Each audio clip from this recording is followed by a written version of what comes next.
ಒಂದು ಸುಂದರವಾದ ಕಾಡು. ಮರದ ಕೊಂಬೆಯ ಮೇಲೆ ಕೋತಿ ಮತ್ತು ನಾಯಿ ಎಂಬ ತುಂಟ ಪ್ರಾಣಿಗಳು ವಾಸವಿದ್ದವು. ಚಂಟಿ: ಹೇ ಬಂಟಿ, ಹೊಟ್ಟೆ ಹಸಿವಿನಿಂದ ಕಾಡಿನ ಮರಗಳೆಲ್ಲ ನನಗೆ ಸಿಹಿ ಸಿಹಿ ಬಾಳೆಹಣ್ಣಿನ ತರ ಕಾಣಿಸ್ತಾ ಇದೆ ಕಣೋ, ಏನಾದ್ರೂ ಮಾಡು. ಬಂಟಿ: ನನ್ನ ಕಥೆಯು ಅದೇ ಗುರುವೇ. ನೀನು ಮರದ ಮೇಲೆ ಕೂತಿರೋದು ನೋಡಿದ್ರೆ ನಂಗೆ ದೊಡ್ಡ ಮೂಳೆ ಕೂತಿದ್ದಂಗೆ ಕಾಣಿಸ್ತಾ ಇದೆ. ನನ್ನನ್ನು ತಪ್ಪು ತಿಳ್ಕೊಬೇಡ, ಬೇಗ ಏನಾದರೂ ಐಡಿಯಾ ಮಾಡು. ಚಂಟಿಗೆ ಒಂದು ನಿಧಿಯ ನಕ್ಷೆ ಸಿಗುತ್ತದೆ. ಚಂಟಿ: ಲೇ ಬಂಟಿ, ನಮ್ಮ ಅದೃಷ್ಟ ಬದಲಾಯಿಸ್ತು. ಇದು ಬಾಳೆಹಣ್ಣು ಮತ್ತು ಬಿಸ್ಕೆಟ್ ಗುಹೆಯ ಮ್ಯಾಪು. ಇಲ್ಲಿಗೆ ಹೋದ್ರೆ ನಮಗೆ ಬೇಕಾದಷ್ಟು ಊಟ ಸಿಗುತ್ತೆ. ಬಂಟಿ ಬಾಲ ಅಲ್ಲಾಡಿಸುತ್ತಾ ಜೊಲ್ಲು ಸುರಿಸುತ್ತಾ: ಹೌದಾ, ಒಳಗಡೆ ಚಿಕನ್ ಪೀಸ್ ಕೂಡ ಇರಬಹುದಲ್ವಾ? ಹಾಗಾದ್ರೆ ತಡ ಯಾಕೆ, ಬೇಗ ನಡಿ, ಆ ನಿಧಿ ನಂದೆ.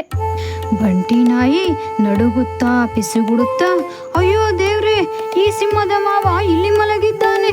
ಇವನಿಗೆ ಎಚ್ಚರವಾದರೆ ನಮ್ಮನ್ನ ಸಂಜೆ ಸ್ನಾಕ್ಸ್ ಮಾಡ್ಕೊಳ್ತಾನೆ. ನಾನು ವಾಪಸ್ ಹೋಗ್ತೀನಿ. ಚಂಟಿ ಕೋತಿ: ಸೌಂಡ್ ಮಾಡಬೇಡ. ನಿನ್ನ ದಪ್ಪ ದೇಹವನ್ನ ಸ್ವಲ್ಪ ಕಂಟ್ರೋಲ್ ಮಾಡಿಕೊಂಡು ನನ್ನ ಹಿಂದೆ ಮೆಲ್ಲುಪ್ಪ.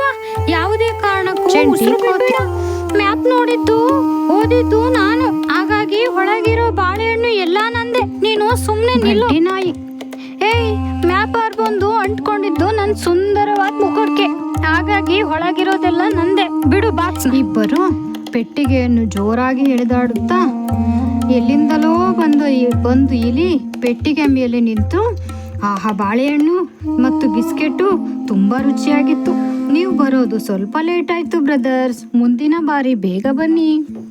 ಚಂಟಿ ಮತ್ತು ಬಂಟಿ ಒಟ್ಟಿಗೆ ಅಳುತ್ತಾ: ಅಯ್ಯೋ, ನಮ್ಮ ನಿಧಿ, ನಮ್ಮ ಊಟ ಎಲ್ಲಾನು ಈ ಚಿಕ್ಕ ಇಲಿ ನುಂಗಿ ನೀರು ಕುಡಿತಲ್ಲೋ. ಚಂಟಿ ಕೋತಿ: ಏಯ್ ಇಲಿ ಮರಿ, ನಿಲ್ಲು ಅಲ್ಲಿ. ನನ್ನ ಬಾಳೆಹಣ್ಣು ತಿಂದು ನಿನ್ನನ್ನೇ ಇವತ್ತು ನುಂಗ್ತೀನಿ. ಬಂಟಿ ನಾಯಿ: ಬಿಡ್ಬೇಡ ಚಂಟಿ, ಇವತ್ತು ಈ ಇಲಿಯ ನಮಗೂಟ. ಓಡು ಓಡು ಓಡು. ಇಲಿ ತಕ್ಷಣ ಪೆಟ್ಟಿಗೆಯಿಂದ ನೆಗೆದು ಹಾರಿ ಓಡಿ ಹೋಗುತ್ತದೆ. ಪುಟಾಣಿ ಮಕ್ಕಳಿಗೆ ನಮ್ಮ ವಿಡಿಯೋ ಇಷ್ಟ ಆಗಿದ್ದರೆ ಲೈಕ್ ಮಾಡಿ, ನಮ್ಮ ಚಾನಲ್ ಸಬ್ಸ್ಕ್ರೈಬ್ ಮಾಡಿ. ಧನ್ಯವಾದಗಳು. ಮುಂದಿನ ವಿಡಿಯೋದಲ್ಲಿ ಸಿಗೋಣ ಮಕ್ಕಳೇ.